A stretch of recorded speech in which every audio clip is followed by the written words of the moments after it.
You know, the world of English is a fun and exciting place to be. I'm so glad you could join me for another lesson.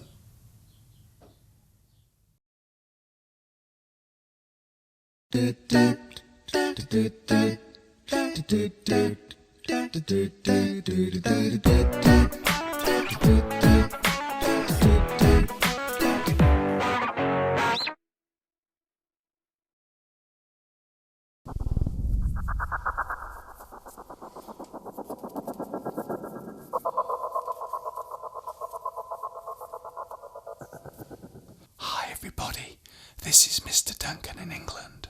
How are you today? Are you okay? I hope so. Are you happy? I hope so. You may be wondering why I am speaking in this low voice. The reason is because today we are going to take a look at words in English that contain a certain type of letter. A part of English that can cause confusion and difficulty for all English learners.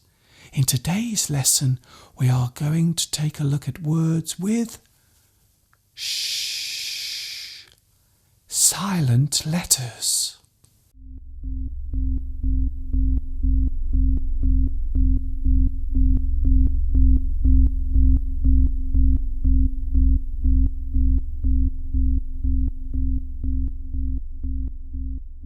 A silent letter is part of a word that is written but not spoken. Silent letters can sometimes join with other letters to form part of a word. Silent letters exist in many English words, and because of this, they often cause confusion and sometimes embarrassment when they are accidentally spoken. The reason why silent letters are used in English relates to another lesson of mine. During the formation or evolution of English, many foreign words were assimilated or absorbed into the language. Latin, French and Germanic words were readily added to early English, as was the spelling. The pronunciation of some of these words were simplified, while others were completely changed. This is why in modern English you will see many silent letters placed in common words. Another reason for the use of silent letters is to avoid confusion between words with similar sounds and spelling. For example, plum and plum, hole and hole. Another important thing to remember is that many silent letters have no reason for being there. They have simply evolved into being spelled that way. Also, there are many words in English which use silent letters that make the same sound as other letters. A good example being through and through. They make the same sound, but as you can see, the spelling is very different.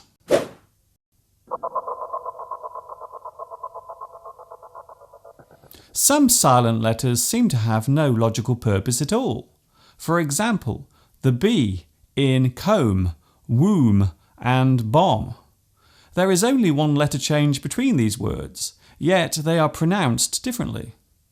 Other words containing silent letters such as campaign, silhouette, rhythm and bureau are taken directly from other languages. The most common silent letters in English are B, H, K, T, U and W. You will notice that I have not included the letter E in that list, as it comes at the end of many words. It is worth noting that the letter X is not a silent letter. It often starts a word by being pronounced as Z, such as in xylophone and xenophobia. This particular use stems from the language of the ancient Greeks. Now, let's take a look at some English words that contain silent letters.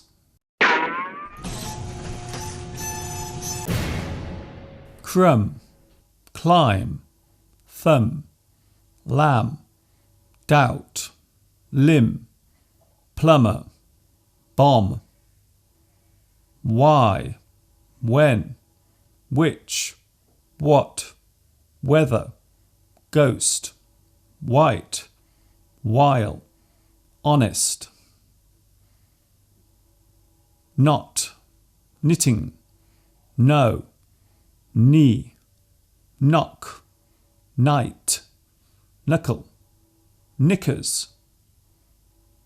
Soften, listen, match, butcher, castle, Christmas, hasten.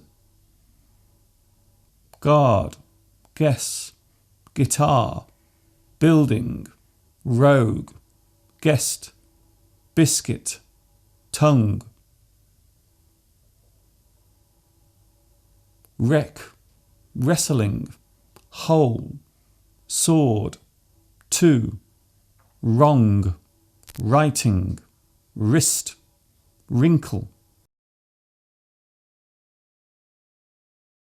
There is a temptation for some people to overpronounce words using the silent H. For example, instead of saying when, a person might say when. Instead of what, they might say what. And instead of whip, they might say whip. There is actually no need to pronounce the H so strongly.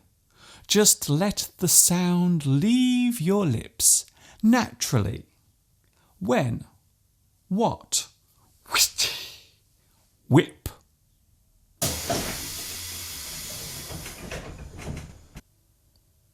There is no doubt that silent letters cause confusion for everyone, including native English students. Many of the silent letters have no purpose, and to be blunt, quite a few make no sense. But exist they do. There is no need to feel afraid of these letters, as the more familiar you become with English, the more you will recognise their placement within words. This is one of the reasons why reading is such a major part of learning English. It is a great way of familiarising yourself with not only the spelling of words, but also the idiosyncrasies and odd quirks contained within English itself. I hope you have enjoyed today's lesson, talking all about those pesky silent letters, and that you will join me again for another lesson very soon. This is Mr. Duncan in England, saying thank you for watching me teaching you. And of course, ta-ta for now.